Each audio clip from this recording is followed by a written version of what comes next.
দর্শক, আপনাকে যদি বলা হয় আজকের পৃথিবীতে কোটি কোটি মানুষ এমন এক ধরনের শিরক করছে যেটা করতে তাদের একটুও খেয়াল নেই, আপনি কি তা বিশ্বাস করবেন?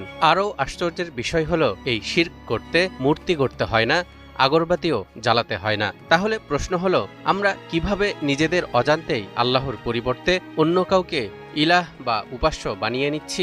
আজকের ভিডিওতে আমরা কোরআনের আলোকে খুঁজে বের করব সেই অদৃশ্য শিরক আসলে কি, এবং কেন আল্লাহকে বাদ দিয়ে অন্য কিছুকে ইলাহ বানানো আসলে শুধুই ধোঁকা।